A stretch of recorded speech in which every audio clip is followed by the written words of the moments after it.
8টি বিভাগ 64 জেলা 500 উপজেলা 4.5 সহস্রাধিক ইউনিয়ন 87,000 গ্রাম। লাখো শহীদের রক্তে লেখা বাংলাদেশের নাম। চলো ঘুরে আসি বাংলাদেশ হৃদয়ের টানে, চলো দেখে আসি বাংলাদেশ জেগে রাখি প্রাণে। ভিশন ট্যুরস বিডি নিবেদিত পর্যটন শিল্প বিষয়ক আলোচনা অনুষ্ঠান পর্যটনের জজ দিগন্ত দেখার জন্য স্বাগত জানাচ্ছি। আমি আবু রায়হান সুমন। আমাদের আজকের আলোচনার বিষয় এয়ারলাইন্সের টিকিট প্রাইস। তো আমরা তো বিভিন্ন সময় নানা রকম অভিযোগ শুনি যে প্রতিবেশী দেশগুলোর তুলনায় বাংলাদেশ থেকে বিমানের টিকিটের রেট বেশি, বা অনেক সময় যেটা আবার এখন যুক্ত হয়েছে যে জিডিএসে এক ধরনের টিকিট প্রাইস, আবার পোর্টালে এক ধরনের, অর্থাৎ কাস্টমার সরাসরি অনলাইনে যেই প্রাইসটা দেখেন সেই প্রাইস তারা কম দেখেন, আবার অনেক সময় এজেন্টের কাছে নিতে গেলে দেখা যায় প্রাইস তার চেয়েও বেশি। এই সমস্ত বিষয় নিয়ে কথা বলার জন্য আমরা আজকে আমাদের মাঝে আমন্ত্রণ জানিয়েছি tour operators association of Bangladesh অর্থাৎ টোয়াবের একজন পরিচালক জনাব মনসুর আলম পারভেজ। জনাব মনসুর আলম পারভেজ, আমাদের মাঝে আপনাকে স্বাগত জানাচ্ছি। ধন্যবাদ আপনাকে, ধন্যবাদ বিডি ভিশনকে। আসসালামু আলাইকুম, স্বাগত জানাচ্ছি আমার দর্শক ভাইদের যারা আজকে পর্যটন দশ দিগন্ত অনুষ্ঠানের লাইভ অনুষ্ঠান দেখছেন। সবাইকে আশা করি চেষ্টা করবো আমাদের যিনি কোশ্চেন করছেন তার কোশ্চেনের উত্তরগুলো দেওয়ার জন্য সঠিকভাবে যতটুকু পারি তুলে ধরার জন্য। ধন্যবাদ। ধন্যবাদ ভাই, আপনি আপনার অনেক ব্যস্ততার মাঝে আমাদের কাছে সময় দিয়েছেন, এর জন্য আমাদের কৃতজ্ঞতা জানবেন।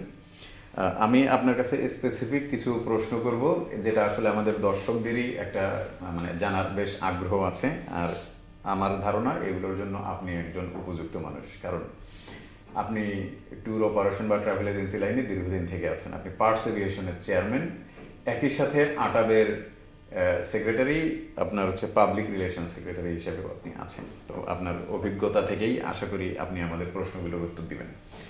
আমার প্রথম প্রশ্ন আপনার কাছে এখন যেই অভিযোগটা আমরা বিভিন্ন সামাজিক যোগাযোগ মাধ্যমে সবচেয়ে বেশি দেখি, অনেকে শেয়ার দেয় যে ধরেন কলকাতা বা পাকিস্তান বা থাইল্যান্ড থেকে পৃথিবীর সারা দেশের বিমান ভাড়া অনেক কম থাকে, সেই তুলনায় বাংলাদেশ থেকে মূলত ঢাকা থেকে যারা ফ্লাই করে তাদের অভিযোগ যে তারা অনেক বেশি টাকা দিয়ে ফ্লাই করে, অর্থাৎ টিকিটের দাম বেশি।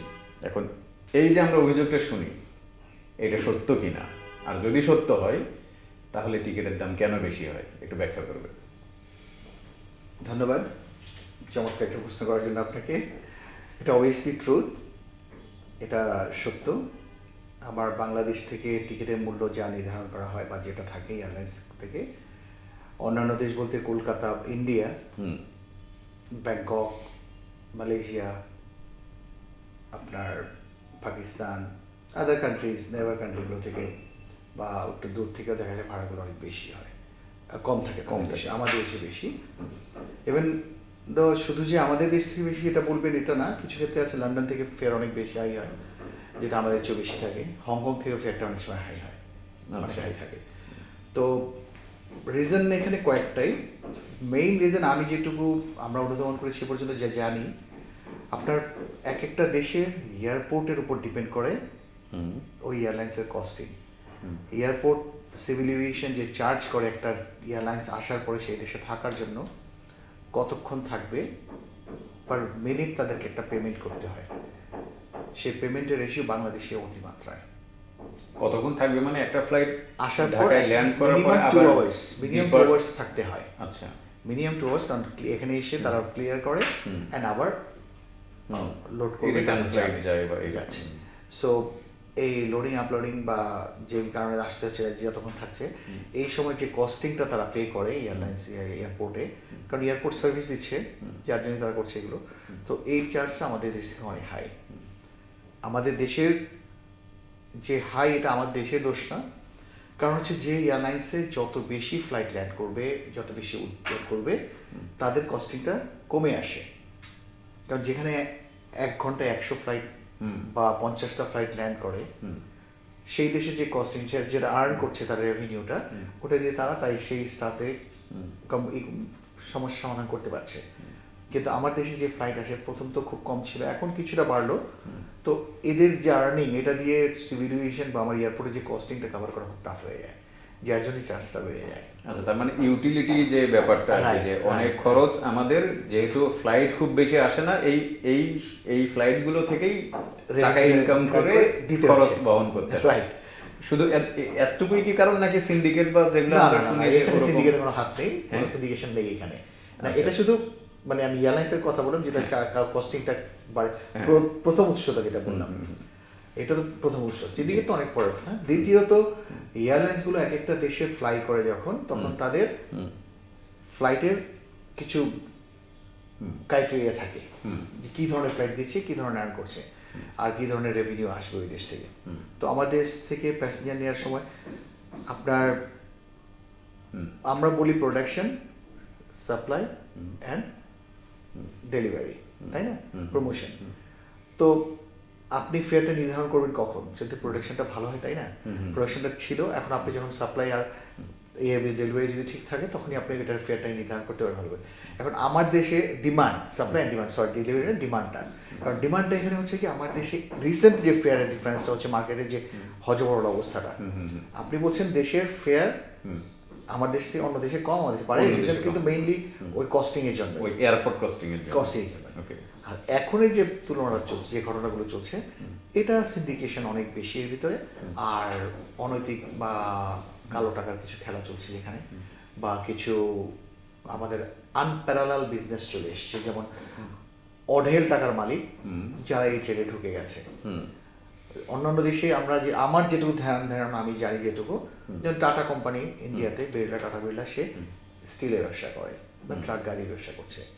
বড় বড় কোম্পানি আছে, তারা একটা ব্যবসায় করছে। আর বাংলাদেশে আমাদের বড় বড় মিলিনিয়ার বা বড় বড় মাল্টি ন্যাশনাল কোম্পানি বা এমনি কোম্পানি যেগুলো আছে, এরা সেই পেঁয়াজ থেকে শুরু করে, কাঁচামরিচ থেকে শুরু করে একদম রড সিমেন্ট পর্যন্ত সব ব্যবসায়ী করে তারা। আপনি বলেন বসুন্ধরা, আপনি বলেন এসিআই, আপনি যমুনা গ্রুপ, আপনি কার কাছে যাবেন? মানে তারা তো ঝালমুড়িও বিক্রি করে আসলে। ঝালমুড়ি থেকে শুরু করে একদম টপ, সব, এমন কোনো ব্যবসা নেই যেটা করছে না। সো এটা ইফেক্ট কিন্তু আমাদের সব পাবলিকের উপর পড়ছে। কারণ আমি ট্রাভেল ব্যবসা করছি, আমরা একটা গোষ্ঠী ট্রাভেল ব্যবসা করছি ধরে, তো ওরাও যখন চলে আসে, হিউজ মানি তাদের, ব্যাংক তাদেরকে ব্যাংক গ্যারান্টি দিচ্ছে হিউজ, সব দিক দিয়ে তারা যখন কম্পিউটারে চলে আসো, তখন কিন্তু আমাদের মার্কেট নিয়ন্ত্রণটা তাহলে তাদের হাতে চলে যাচ্ছে। যায়। মানে জেনুইন যারা মানে ট্যুর অপারেটর বা ট্রাভেল এজেন্ট, এতদিন আমরা টিকিট করতাম বসুন্ধরার, আমরা টিকিট করতাম আকিশ গ্রুপের, আমরা টিকিট করতাম স্কয়ার গ্রুপের, আমরা টিকিট করতাম এসিআই গ্রুপের। এখন তারাই টিকিট করছে, তারা নিজেরাই এখন টিকিট করছে। How could we run? আমরা কর্পোরেটটা পাবো কোথায়? তো এটা একটা বড় ব্যাপার দাঁড়াচ্ছে বিজনেসে। আর থার্ড ওয়ান যেটা দাঁড়াচ্ছে, আপনার কিছু এজেন্ট আমাদের দেশে আছে যারা বাল্ক টিকিটটা নিয়ে নিচ্ছে।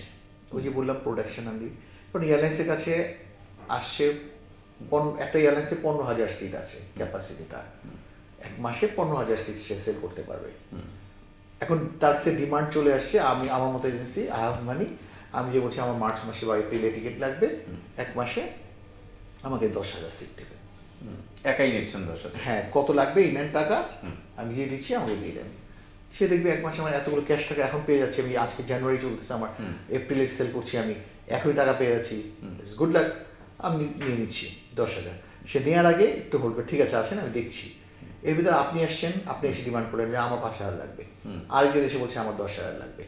সো টপ 7-8 জন মিলে বা 5-6 জন এসে তার কাছে ডিমান্ড করলো, অলমোস্ট দেখায় 30-40,000 সিটের জন্য। সে দেখে আমার তো 15,000 ক্যাপাসিটি, আমি 40,000 সিট, আমার তো সো আমার যে এখানে 30 টাকা ভাড়া আছে, আমি এটাই 40 টাকা কেন করছি না?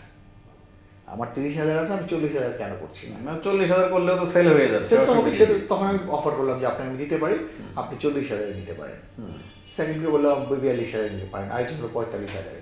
ওই রেঞ্জটা বেড়ে গেল। তখন এয়ারলাইন্স এই সুবিধাটা নিচ্ছে, সুযোগটা নিচ্ছে তারা। আর এই সুবিধা কায়েম করার জন্য এখনই আপনার এটা যখন নিচ্ছে, তখন তারা নিয়ে এটা ব্লক করে ফেললো। তখন আমরা যারা নর্মাল যারা এজেন্ট আছে, যারা টিকিট চেতেও, আমাদেরকে ডেফিনেটলি 45-50-এর উপর নিতে হবে। মিনিমাম প্রাইসের টিকিট তো অলরেডি নাই, আর কিছু করার নেই, এটাই ঘটছে। অ্যান্ড তারাই বিক্রি করছে আবার সবার কাছে। হ্যাঁ, সো খেলাটা এখানে হচ্ছে মেইন। যাদের টাকা আছে তারা নিয়ে নিচ্ছে ব্লক করে। সো নর্মাল ব্যবসায়ী যারা রেগুলার ব্যবসা করে, যারা বিজনেস করবে, তারা ধরা খেয়ে যাচ্ছে। আর গ্রুপ টিকিটের সেলের ক্ষেত্রে আমরা এয়ারলাইন্সে আমার জব আমি যতদিন করেছি চাকরি করেছি আমি যা জানি সিস্টেম ছিল আমরা সেই 90 থেকে আমি এই ট্রেডে আছি। তো আমরা একটা লিস্ট পাঠাতাম, পাসপোর্ট নাম্বার নাম সহ লিস্ট পাঠিয়ে দেবো 90 জন বা 50 জন বা 100 জনের, এই টিকিটগুলো আমার লাগবে। আমাকে তারা ওই টিকিটের নামে বুকিং দিয়ে সিট করে কনফার্ম করে দিত, এই যে আপনার সিট এত তারিখে আপনি 25% পেমেন্ট করে যান, বাকিটা ফ্লাইটের আগে এতদিন করবেন আর ফুল পেমেন্ট করবেন ফ্লাইটের আগে, হিসেব দিয়ে দিত আমাকে। অ্যান্ড এই যে আমি নাম দিয়ে লিস্টটা নিলাম, এখানে I can not change anything. একদম দেবে না তারা, ঠিক আছে, মানুষ ভুল হয়ে মারা যায় অনেক সময়, তারা 5 to 10% রাখতো যে you can change, otherwise you have to pay full. 5% change করতে পারবেন, বাট বাকিটা আপনাকে চেঞ্জের কোনো অধিকার নেই। যে সমস্ত পাসপোর্ট দেওয়া হলো তাদেরকেই ট্রাভেল করতে হবে। আর এখন যে গ্রুপগুলো সেল হয়, parts aviation asking 100 passengers group, they should 100 parts group, নামের কোনো কিছু নেই, দিয়ে দিল, আমি টাকা দিয়ে আসলাম 50% বা 80% বা 100% দিয়ে দিলাম, দেখা যাচ্ছে ফ্লাইটের আগের দিন পর্যন্ত আমি পার্টস গ্রুপে নাম ঢোকাচ্ছি, সেল করছি ওই ফেয়ারে। আচ্ছা, ক্লাস হওয়ার পর হয়ে গেছে। সো এটা তো গ্রুপ সেলের সিস্টেম না, এটা এয়ারলাইন্স রিলসে নেই। এথিক্যাল, এটা এথিক্যাল না, আনএথিক্যাল একটা কিছু করতেছে, এথিক্যাল না। আর এগুলোর জন্যই মার্কেটটাকে ডিসব্যালেন্স হয়ে যাচ্ছে, লেভেল ফিল্ড নেই আমাদের ব্যবসা করার জন্য, আমরা কাস্টমারকে দিতে পারছি না। আচ্ছা আচ্ছা আচ্ছা, তার মানে আমরা যে অভিযোগটা শুনি যে সিন্ডিকেট আছে, ডেফিনেটলি আচ্ছা সিন্ডিকেট তো অবশ্যই আছে, কালো টাকার ব্যাপার আছে, এরকম আছে। ওকে, আপনি খুব সুন্দর সত্য কথা বললেন। তো এগুলো এগুলো এগুলো মানুষ সরাসরি সাধারণত বলতে চায় না, আপনি যেটা ট্রু সেটা বলবো না কেন। এখন আর একটা জিনিস আছে, যে এটা হচ্ছে দেখা যায় যে এয়ারলাইন্স থেকে এয়ারলাইন্সের টিকিট যখন ইস্যু করা হয়, একটা হলো জিডিএস আর একটা পোর্টাল আছে। তো এরকম তো প্রায়ই শুনি যে গেস্ট বলে যে আমি তো অনলাইনে 40,000 পাচ্ছি, এটা হয়তো এজেন্টের কাছে 41,000 42,000 হয়। কাস্টমারের দিক থেকে থাকে যে ভাই আমি 40,000-এ পাচ্ছি, আপনি এজেন্ট, আপনি তো আমাকে আরো কিছু কমে অফার করতে পারেন যেহেতু এটা কমিশন আছে। কিন্তু দেখা যায় যে উল্টা, এজেন্টের কাছে করলে অনেক সময় দাম বেশি পড়ে। এটা কেন হয়? প্রত্যেকটা ট্রাভেল এজেন্সি যারা আছে এয়ারলাইন্স থেকে এখন আমরা কমিশন পাচ্ছি 7%, জি, যেটা আগে 9% ছিল, তারপর 7%, 0% তারা জিতে যাচ্ছিল। আমরা আটাপ থেকে ট্রাভেল এজেন্সি যারা আমরা কেস করে এটাকে গভর্নমেন্ট থেকে করে রুলস করে তাদের উপর বাধ্য করলাম, তাদেরকে 7% বাংলাদেশ মার্কেটে কমিশনটা। আমাদের অনেক মার্কেটে, আশেপাশের অনেক মার্কেটেই নেই, ইন্ডিয়াতে দুটোই চলে, কমিশন আছে আর কমিশন ছাড়াও চলছে। ব্যাংকক, সিঙ্গাপুর, মালয়েশিয়া এগুলোতে কোনো কমিশন নেই, জিরো কমিশন। ইউরোপের সব দেশে জিরো কমিশন চলছে, রান করছে। আর পোর্টাল এন্ড জিডিএসের যে ডিফারেন্সটা, এটা পোর্টাল বলতে এয়ারলাইন্সের কিছু পোর্টাল আছে, এয়ারলাইন্সের নিজস্ব পোর্টালে যখন টিকিট করবেন, they don't need to pay anything, any charges. Whenever you're using Galileo, MRDS or Saver or any GDS, আপনাকে প্রত্যেকটা সেগমেন্টের জন্য একটা পে করতে হয় এয়ারলাইন্সকে, আপনি না। এয়ারলাইন্স প্রত্যেকটা সেগমেন্টের জন্য একটা পেমেন্ট করে জিডিএস কে, ওই যে গ্লোবাল ডিস্ট্রিবিউশন সিস্টেম যেটা আপনাকে দিচ্ছে, আপনি গ্যালারি ইউজ করছেন বা এমআরডি ইউজ করছেন বা অ্যাবাকাস করছেন, ওরা যখন ডিল হয় তাদের সঙ্গে যে আমার সিস্টেমটা ওখানে এগিয়ে না, আমার আমি এমিরেটসে বুকিং এখানে করতে পারবো বা কাতার করতে পারবো, আমাকে দিচ্ছেন আপনি, বাট ওদের সঙ্গে একটা এগ্রিমেন্ট হয়ে যায়। তখন পার সেগমেন্টের জন্য $7, $8, $15 পর্যন্ত আছে ওদের সঙ্গে এগ্রিমেন্ট। তো প্রত্যেকটা Dhaka, Delhi, Dhaka, Dubai, Dubai, London, বা Dhaka, Dubai, Dubai, New York, New York, Dubai, Dubai, Dhaka, 4টা সেগমেন্টে তার জন্য অলমোস্ট $40-50 চলে যায়। তো যখন ওর পোর্টালে সে ইউজ করছে, আমি নিজস্ব পোর্টালে যখন দিচ্ছে, they don't need that one. এই $50 তো তার এই $50 লাগছে, কাউকে দিতে হচ্ছে না। এক নাম্বার। 2 নাম্বার, ট্রাভেল এজেন্সিকে যখন সে ক্যাপিং দিচ্ছে, আমি 7% পাচ্ছি, আমাকে 7% দিতে হচ্ছে, তো এই 7% তার সেফ হয়ে যাচ্ছে। তো ওটা ডিফারেন্স করে আপনি আমার জিডিএস এর ফেয়ার আর ফেয়ার মার্চ পোর্টালে মার্চ করে দেখেন, ওই 2-3 হাজার টাকা ডিফারেন্স দেয়। That's the reason, nothing else. তো এই অবস্থায় কি ট্রাভেল এজেন্ট যারা আছে তাদের একটু অস্তিত্ব হুমকির মুখে পড়ছে না? এটাতে অস্তিত্ব হুমকি পড়ে নেই, কেন? দাম তো বেশি ট্রাভেল না, এটাতে হুমকি কেন পড়ে নেই? আপনি যখন পোর্টাল থেকে টিকিট করবেন, আপনাকে ক্রেডিট কার্ডে টিকিট করতে হবে, ক্রেডিট কার্ডে করতে হবে, এয়ারলাইন্স পোর্টাল থেকে করতে হবে। আচ্ছা। আর এয়ারলাইন্সের কাউন্টারে যে টিকিট করার যে এটা, এই টিকিটটা করা যায়, তাও কার্ড দিয়ে করতে হবে। এয়ারলাইন্সের কাউন্টার থেকে এই পোর্টালে টিকিট করার রাইট নেই। এটা বাংলাদেশে কিছু কিছু এয়ারলাইন্স কাউন্টার থেকে টিকিটগুলো দেয়, যার জন্য আমরা আটাপ থেকে অবজেকশন দেওয়ার পর তারা আবার বন্ধ করেছে, ওরা দিচ্ছে না। তো যদি দিয়ে থাকে সেটা তো আনএথিক্যাল, যা বললাম আগেই, তো আমার বাংলাদেশে তো অনেক কিছু হয়ে আছে, আর যেহেতু আমাদের পলিটিক্যালি আমরা একটু একটু ডিসরাপশনে আছি, যার জন্য একটু সবাই সুযোগ দিচ্ছে। তো আমরা চেষ্টা করছি এদিক দিয়ে। আর আপনি এয়ারলাইন্স পোর্টালে যে ফেয়ারটা দিচ্ছে তাদের এই মাধ্যমে, ওটার ডিফারেন্সের জন্য আমাদের হ্যাম্পার হচ্ছে না ব্যবসা, বা হয়নি এতদিন। এখন হ্যাম্পার হচ্ছে ওটি এর জন্য।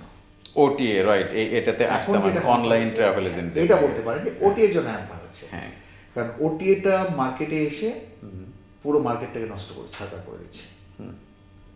কারণ পাচ্ছেন 7% এয়ারলাইন্স থেকে কমিশন, আপনি প্রোভাইড করছেন 18, 20, 19%, 22%। হাউ? সেটাই দেখা যায় যে 1 লাখ টাকার টিকিটে আপনি অনেক ব্যবসা সময় করতে আসছেন, ভালো কথা, ইউ হ্যাভ বিগ মার্চেন্ট, বড় ব্যবসায়ী আপনি, ব্যবসা করছেন, ব্যবসা করেন, ব্যবসার মতো ব্যবসা করেন। আমরাও তো ব্যবসা করতে আসছি, আমরাও তো অনেকদিন যাবত এই ট্রেডে আছি, আমরা সিভিল গভর্নমেন্টকে ট্যাক্স দিচ্ছি, এই 4,000 5,000 এজেন্সি সবাই তো ট্যাক্স দিচ্ছে গভর্নমেন্টকে, তাই না? তো আপনি ব্যবসা করতে আসছেন, আপনার টাকা আছে বলে আপনি যেভাবে ব্যবসা করে যাবেন, এটা তো উচিত না হওয়া। তো গভর্নমেন্ট থেকে এদেরকে অ্যাকশনে যাওয়া উচিত, এদের এগেনস্টে এদেরকে ধরা উচিত, এদেরকে বলা উচিত, বা এদের সবচেয়ে বড় জিনিস তাদের কোনো কি বলে এটাকে নিয়ম নেই, তাদের কোনো মানে তাদেরকে নীতিমালা নেই। হ্যাঁ, রাইট, তাদেরকে নিয়ন্ত্রণ করার জন্য কোনো নীতিমালা নেই, তাদের কোনো আমাদের গভর্নমেন্ট থেকে কোনো ছাড়পত্র নেই তাদের। লাইসেন্স আমরা যেমন ডিল করছি, ওটি এর জন্য কোনো লাইসেন্স, ওটি ট্রাভেল লাইসেন্স নিয়ে করছে তারা। আচ্ছা, তো এদেরকে যেদিন ওটি এর জন্য নীতিমালা দেওয়া হবে বা নীতিমালার অ্যাক্টগুলো থাকবে, তখন তাদেরকে বলা যাবে বা ধরা যাবে, তারা উল্টোপাল্টা করতে পারবে না। কিন্তু এখন তারা করছে। আমরা এই ব্যাপারে আমি আটাপ টপ থেকে তো কাজ করছি, আটাপ থেকেও আমরা অনেক অ্যাকশন, আমার প্রেসিডেন্ট আর এখন যে প্রেসিডেন্ট আছেন নাদির সাহেব, অ্যান্ড আমাদের মহাসচিব আছেন নাফসি সাদেক, তো প্রচুর কাজ করছেন এই ব্যাপারে, আনবিলিভেবল। সত্যিকার অর্থে আমার গভর্নমেন্টের সঙ্গে যোগাযোগ অনেক বেশি। তো ওই যে বললাম আমাদের অ্যাডভান্টেজটা নষ্ট হয়ে যাচ্ছে, যেখানে কাজ করে আমরা অর্ধেক এগিয়ে যাচ্ছি, তখনই পর সরকার পতনের একটা ঘটনা ঘটে গেল, তখন অন্য সরকার চলে আসলো। আর আরেকটা প্রবলেম আমাদের ফেস করতে, আমাদের মন্ত্রণালয়তে প্রচুর চেঞ্জ হয়, যার জন্য একজনের সঙ্গে কাজ করতে করতে দেখা যায় আবার চেঞ্জ হয়ে গেছে। কারণ আমাদের মিটিং পেতে এই সময় পেতে 2-3 মাস লেগে যায়। তো একজন সচিবের সঙ্গে কাজ করতে করতে দেখা যায় আরেকজন চলে আসছে, তো তাকে আবার বোঝাতে হয়। আমাদের এজেন্টরা তো মানতে বুঝতে চায় না যে আমরা কাজ করছি কিনা, কিন্তু কতটুকু কাজ করছি এটা সচিবালয় জানে বা মন্ত্রণালয় জানে, আর আমরা জানি, তাই না? অ্যান্ড চিঠিগুলো দেখলে অফিসে কখনো আটাবে আসলে দেখবেন যে আমার প্রেসিডেন্ট আর সেক্রেটারি কতগুলো চিঠি কতবার বলো। যেমন ফারুক সাহেবের সঙ্গে ফারুক খান সাহেব ছিলেন, তার সঙ্গে আমরা একদম লাস্ট মোমেন্ট পর্যন্ত চলে গেছি। উনি কমিটেড আমাদের সঙ্গে, আমাদের অফিসে এসেছিলেন আটাবে, অ্যান্ড বলে গেছেন যে আমরা আপডেট করবো পারবে। প্রেসিডেন্টকে বলছে যে আমরা ইনশাআল্লাহ খুব তাড়াতাড়ি এগুলো নিয়ে বসবেন, আপডেট করে দেবো। সচিব এসেছিলেন, উনিও করলেন। আনফর্চুনেটলি ওই হয়ে গেল। তারপর যে আসছেন আমাদের উপদেষ্টা অনেক কষ্ট উপদেষ্টাকে পেলাম আরিফ সাহেবের সঙ্গে কথা বলে। আরিফ আমাদের ওনার সঙ্গে যখন ফাইনাল, উনিও বললেন যে ঠিক আছে আমরা দেখবো। আটক থেকে আসছেন, এবার আমরাও টপ থেকে গেলাম, উনি অ্যাকসেপ্ট করলেন ঠিক আছে আমি ব্যাপারে দেখবো। আনফর্চুনেটলি উনি তো মারাই গেলেন, মারা থেকে ব্যস্ত হয়েছে। তো এরকম কিছু প্রবলেম থাকে, যার জন্য আমরা অনেক কিছু আপগ্রেড করতে পারি না। আর সরকার তো অবশ্যই চায় আমার দেশে ভালো আমাদেরকে একটা নিয়ে আসার জন্য। তো দোয়া করবেন, আমরা ইমিডিয়েটলি আমরা চেষ্টায় আছি। ইনশাআল্লাহ আটাপ থেকে প্রচুরভাবে প্রেশার দেওয়া হয়েছে। ইনশাআল্লাহ আমরা একটা নীতিমালা ওটি এর জন্য তৈরি করে ফেলবো। আমরা অনেকগুলো প্রস্তাব দিয়েছি, এগুলো যদি পারফেক্টলি হয়, ব্যবসা আবার ফিরে আসবে সবার হাতে। এইখানে হচ্ছে যে আমার একটু যেটা ছোট করে জানতে চাওয়া, সেটা হচ্ছে ধরেন এখন ওটিএ কাস্টমার এন্ড থেকে যদি চিন্তা করি, তারা কাস্টমারকে সুবিধা দিচ্ছে, তাহলে এই নীতিমালা হলে তারা এই সুবিধা দিতে পারবে না, কিন্তু সেটে যাবে না, তারা B2C-তে যাবে না, B2B পর্যন্ত। আচ্ছা, তাহলে এটা আবার ওটিএর আবার এরকম বলতে পারে কিনা যে তাদেরকে ঠকানো হচ্ছে বা তাদেরকে বঞ্চিত করা হচ্ছে, মানে তাদের কি অধিকার নাই B2C করার, নাকি B2C করলে ওই নিয়ম মেনে করতে হবে যে সেখানে করতে হবে, আমাদের B2B যেটা সেটাই দেবে। আচ্ছা, সমস্যা কোথায়? আপনি কাস্টমারকে ডাইরেক্ট দিয়ে যাচ্ছেন, B2B দেন, B2C রেটটা দিয়ে না, B2B রেটটা দিয়ে না। মাঝখানে তো অনেকগুলো ওটিএ বোধহয় মার্কেট থেকে অনেক টাকা নিয়ে চলেও গেছে। এটা তো বোঝার মুশকিল, এটাও মানুষের এই জিনিসটা ধরা উচিত ছিল, জানা উচিত। এই জন্য এখন আমাদের দেশে এখনো ফুলফিল ভাবে মানে এটা নামতে পারছে না, কারণ কার্ড দিয়ে বা টাকা দিয়ে এখনো ওটিতে যে সার্ভিসটা দেবে ট্রাভেল এজেন্সি, আমরা যে সার্ভিসটা দিই কাস্টমারকে হ্যান্ড টু মাউথ বলতে গেলে, তো এই সার্ভিসটা ওটিএ দেবে না। ওটিএ ফোন করবেন, টিকিট লাগবে, হ্যাঁ বলেন কোথায়, আচ্ছা টিকিটটা নিয়ে শেষ, আপনি পেমেন্ট করলেন, আপ করলেন, ও টিকিটটা দিয়ে দেবেন, আর কোনো সার্ভিস আপনি পাচ্ছেন না। বাট আমরা যখন বলি যে একটা কাস্টমারকে নিয়ে যখন ডিল করি তাকে বলে দিই যে আপনি 7/24 পাচ্ছেন আমাদের সার্ভিস। সেই রাতে 3টার সময় আমেরিকা থেকে ফোন করেন, আই রেসপন্স ইউ। আমি আমার ব্যক্তিগত ইয়ে বলছি, এমন অনেক এজেন্সি আছে। কালকে রাতেও আমি রাতে 3টার সময় ফোন করেছে আমাকে কানাডা থেকে, আচ্ছা, উনি উমরা করে আসবেন, বলেছে আমার টিকিট হয়ে গেছে, একটু চেঞ্জ করে আপনি এইভাবে করে দেন। I deal in that time. তো এটা হচ্ছে আপনি কাস্টমারকে, আমি তো মনে করি আমি যে সার্ভিসটা দিচ্ছি এটা হালাল ইনকাম করছি, আমি হক আমার যে 7% কমিশন আমরা পাই এটা আমাদের আর্নিং, এটা আমার হকের টাকা। এখান থেকে যদি কেউ কমিশন দিয়ে that is different things, but আমি মনে করি এটা কমিশন দেওয়া উচিত না, কারণ এটা আমাদের টাকা, আমার টাকা হবে, বাট আমি তাকে সার্ভিস দিয়ে খুশি করে নিচ্ছি। এই যে আপনি আপনার যে 7% এটা হচ্ছে ধরেন ওটিএ আসার আগে আমরা কিন্তু এরকমও শুনছি যে ওই এজেন্টের জন্য তো আমরা ব্যবসা করতে পারছি না, কারণ সে 7% প্রায় 6% ছেড়ে দিচ্ছে। এইটাও তো একটা ইলিগাল কম্পিটিশন নাকি? ওই টপ এজেন্ট যারা ছিল এটি মার্কেটের খারাপ করলো, তখন থেকে স্টার্ট করলো, তারপর না উঠে এসছে। আচ্ছা। ওই টপ এজেন্টের 7% কমিশন দিয়ে 100-200 টাকা সার্ভিস চার্জ দিত, কারণ এয়ারলাইন্স থেকে তখন কিছু অফার ছিল যে যদি টপ সেল করতে একটা ইনসেন্টিভ পাবে, টার্গেট ফুলফিল করার একটা ব্যাপার করলে ছিল। একটা ইনসেন্টিভ। সেই ইনসেন্টিভটার জন্য আমরা এয়ারলাইন্সের সঙ্গে কথা বলেছি এই ব্যাপারে, এয়ারলাইন্সকে বলছি সব ধরনের ইনসেন্টিভ বন্ধ করে দেন। আপনি দেবেন কাস্টমারকে, নো প্রবলেম, আমি ভালো সেল করছি, উনি ভালো সেল করছে, উনি ভালো সেল করছে, ইয়ার শেষে আগে যেভাবে দিতেন আপনারা সেই থাই ইয়ার্স কাজটা করতো। এই টপে আছে ওদের চেকটা পাঠিয়ে দিচ্ছে, কাউকে ডাকলো না, কাউকে হিসেবে করলো না, কে কি করছো, কত কি তোমার সেল হয়েছে, ঠিক আছে বলছো তোমার এত টাকা সেল হয়েছে। এখন তো টপ এজেন্ট যারা আছে এরা তো সব সাব এজেন্টের সেল নিয়ে, টাকা আছে আপনার আমার সেল নিয়ে সে সেল করছে, সে বাহাদুরি, তার না কর্পোরেট আছে না কিছু আছে। টপ 10-এর ভিতর তো 8-7 জন আছে যাদের কোনো কর্পোরেট নেই, আচ্ছা, কোনো সেল সাব এজেন্টের সেল দিয়ে আপনার আমার দুনিয়ার সেল দিয়ে ঠিক আছে। আর কিছু ব্যবসায়ী মার্কেটে নেমেছে যেগুলো লাইসেন্সও নেই, ট্রাভেল এজেন্সির লাইসেন্স নেই, তারা ট্রাভেল এজেন্সির নাম দিয়ে ব্যবসা করছে। তো গভর্নমেন্ট এভাবে খুব বেশি হচ্ছে, আর এখন গভর্নমেন্ট এভাবে অ্যাকশনও নিচ্ছে।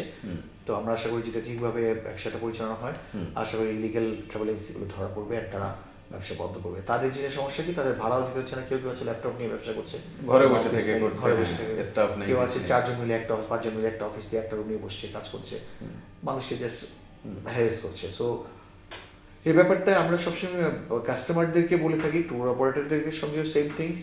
আমরা একটা রিকোয়েস্ট রাখি যে টিকিট করেন ট্রাভেল এজেন্সি লাইসেন্স দেখে বা শুনে বুঝে যে এজেন্সির রেপুটেড এজেন্সি অর সেই এজেন্সির লাইসেন্স আছে প্রফেশনাল, সেখানে অ্যাট লিস্ট অফিস আছে, লাইসেন্স আছে, একটু চেক করো, এরকম চেক করে টিকিটটা করেন, যার তার কাছ থেকে টিকিট নিয়ে না যেন ধরা না খান আপনি, আপনার শেষে টিকিটও গেল পয়সা গেল, এটা না হয়। আর এয়ারপোর্টে যে ফিরে আসলেন এটা যেন না ঘটে। আর দ্বিতীয়ত ট্যুরিজম সেক্টরের সেম থিংস, ট্যুর অপারেটরের মাধ্যমে আপনি ট্যুর করেন, ইউ উইল সাকসেসফুল। আপনি কোনো ধরনের হ্যাসেলে পড়বেন না, কোথাও যেয়ে কোনো ঝামেলায় পড়বেন না। আশা করি ট্যুর অপারেটর যে থাকবে সে আপনাকে সাপোর্ট দিয়ে নিয়ে সব দিকে গাইড করে নিয়ে আসবে। তো লিগ্যাল ট্যুর অপারেটর, ওই ইলিগ্যাল ট্যুর যে ফেসবুক ট্যুর অপারেটর এগুলো নিয়ে ওদের সঙ্গে ট্রাভেল না করাটাই উত্তম আমার মনে হয়। যদিও তারা দেখা যায় যে রেট আসলে এমন জায়গায় দিয়ে থাকে মনে হয় যে তাদের সাথেই যায়, কম দেখে যদি যান তখন মানে সাফার করতেই হবে। এটা হচ্ছে কি, মানে আমি একটা পরিবারের কথা বলি যে ওনার হচ্ছে এরকম যে আমি ওনাকে বলেছিলাম যে আপনি মালয়েশিয়া যাওয়ার আগে তো আপনার চিন্তা করা দরকার ছিল যে প্রতিদ্বন্দ্বী আরেকজনের চেয়ে আপনি প্রায় 15-20 হাজার টাকা কমে যাচ্ছেন। তো এখন আমি বললাম যে তাহলে আপনি সার্ভিস কি পাবেন? এখন উনি বলছে যে ভাই আমি দেখছি আমার পরিবারের 5 জন মেম্বার, তো আমার 15-20 হাজার টাকা করে সেভ হলো তো প্রায় 1 লাখ টাকা। তো উনি এটা মনে করে গেছে, কিন্তু যাওয়ার পরে আর প্রত্যাশিত সার্ভিস পাইনি। যাই হোক, এখন সবার আপনারই পরামর্শ শোনা উচিত যে আসলে যারা বৈধ ট্যুর অপারেটর আছে তাদের কাছে ই করে যাদের। এখন আপনার কাছে আমার আজকের শেষ প্রশ্ন, বাংলাদেশ বরাবরই রাজনৈতিক অস্থিরতায় টালমাটাল থাকে, কিছুদিন পর পর অন্তত নিয়মিত বিরতিতে। তো এই নিয়মিত বিরতিতে যে রাজনৈতিক অস্থিরতা থাকে, এটা কি পর্যটন ব্যবসায় হ্যাম্পার করে নাকি এটা এখন স্বাভাবিক হয়ে গেছে? আপনার রাজনৈতিক অরাজকতা যেটা বা অস্থিরতা যেটা, শুধু রাজনৈতিক না, যে কোনো ধরনের অকারেন্স, যে কোনো ধরনের অকারেন্স, নট অনলি পর্যটন শিল্প, টোটাল প্রত্যেকটা শিল্পের উপরই আঘাত আনে, আমাদের প্রত্যেকটা ব্যবসার উপরই আঘাত নিয়ে আসে। অ্যান্ড পর্যটনটা আমরা সবচেয়ে আগে দেখি এই কারণে, যেহেতু আমি পর্যটনের ব্যবসা করি 1 নম্বর, 2 নম্বর ইনবাউন্ড বিদেশ থেকে যারা আসে এটা একটা ভালো সমস্যা, প্রত্যেকটা এমবাসিতে রেড সিগন্যাল পড়ে যায়। অ্যান্ড সেই রেড সিগন্যাল একবার যখন পড়ে, আমার একটা ছোট্ট ঘটনা একদিনের ঘটলো, আজকে জানুয়ারি মাস, একটা অ্যাক্সিডেন্ট হলো, সমস্যা হলো, এটার জন্য এমবাসি রেড সিগন্যাল দিল। এটাকে আবার ওভারকাম করে যে আমার দেশ থেকে নক করে যে আমার এটা শেষ হয়ে গেছে 7 দিন বা 5 দিনের ভিতর তোমরা উইথড্র করো, এটা করা হয় না। এই যোগসূত্রটা কম বা এই কানেকশনটা কম। ওখানে যে এমবেসি আছে এখানে বাংলাদেশের সঙ্গে যোগাযোগ করে তাদের সঙ্গে ওই রেটটা উঠিয়ে দিলে কিন্তু অনেকটা আবার আচ্ছা, মানে মানে আমি কি ব্যাপারটা ঠিক বুঝলাম কিনা একটু দেখেন তো। মানে বাংলাদেশের কোনো অস্থিরতার কারণে ধরা যাক ঢাকাস্থ কোনো এমবাসি তার দেশের নাগরিকদের জন্য একটা রেড সিগন্যাল জারি করে যে এই মুহূর্তে আসা ঠিক হবে না, কিন্তু দেখা যায় আমাদের সমস্যা হয়তো সমাধান হয়ে গেল, কিন্তু ওই সিগন্যালটা তোলা হয় না। এটা বলতেছে এটাই থেকে যায়। সো এই যখন রেড সিগন্যাল থাকে তখন এটা তো 1-2 মাস 3 মাস 4 মাস থাকে, ওরা কাস্টমাররা তখন প্ল্যান চেঞ্জ করে অন্য দিকে। কারণ ফরেনার যারা জাপানি, ইটালি বা আমাদের রাশিয়ান যারা আসে বেড়াতে, তারা তো 3 মাস 4 মাস আগে 6 মাস আগে থেকে প্ল্যান করে। তো আপনার যখন 7 দিনের ঘটনা শেষ হয়ে গেল, ইউ শুড আরো 7 দিন দেখেন আপনি, তারপর এটাকে উঠিয়ে দেন। এটা আপনার এমবাসি থেকে আপনি মেসেজ করেন, কন্টিনিউ করেন, ওখানে তাহলে উঠে যাবে। এমন আছে কিছু ঘটনা, এই যে আমাদের 5 আগস্টের ঘটনা দেখেন আপনি, চেক করে এখনো হয়তো বা অনেক দেশে আছে, জাপান টাপান অনেক জায়গায় দেখবেন এখনো রেড সিগন্যাল পড়ে আছে, কিন্তু এটা তো আমাদের শেষ হয়ে গেছে। আমাদের তো এই জিনিসটা বুঝতে হবে। এই জিনিসটা যদি আজকে আমরা যদি এখান থেকে বাংলাদেশে যে প্রেশার দিই বা বলি, রিকোয়েস্ট করি, তারা উঠিয়ে দেবে।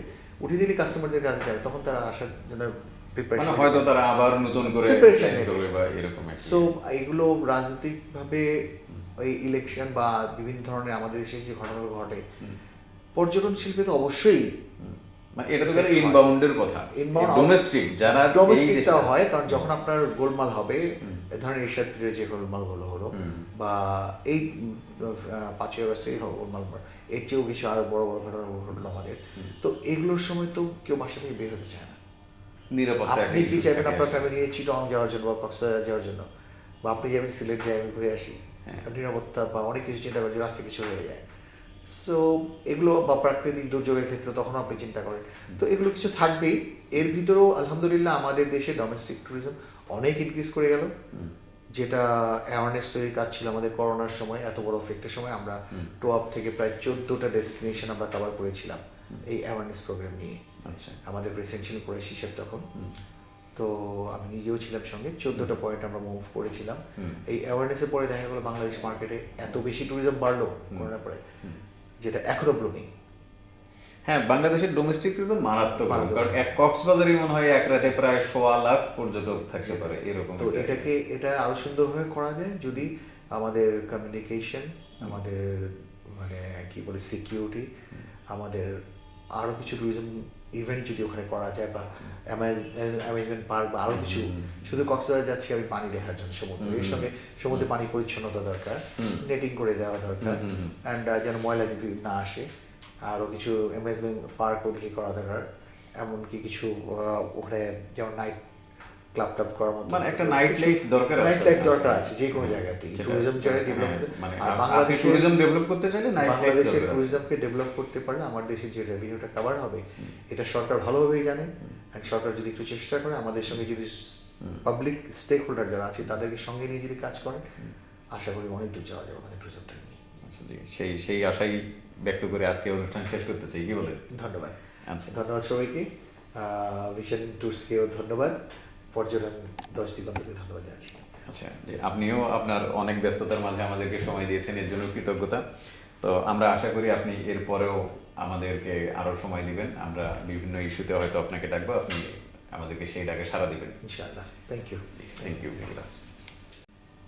সম্মানিত দর্শক, আজকের আলোচনায় এ পর্যন্তই। আমাদের পারভেজ ভাই যেটা বললেন, উনি একদম খোলামেলা স্বীকার করে নিলেন যে আমাদের টিকেটিংয়ে কিছু সিন্ডিকেটের ব্যবস্থা আছে, কিছু কালোবাজারিও আছে, কিছু কালো টাকা আছে। তো আমরা তো আমরা তো আর প্রান্তিক লেভেল থেকে ওই সমস্যাগুলো সমাধান করতে পারবো না।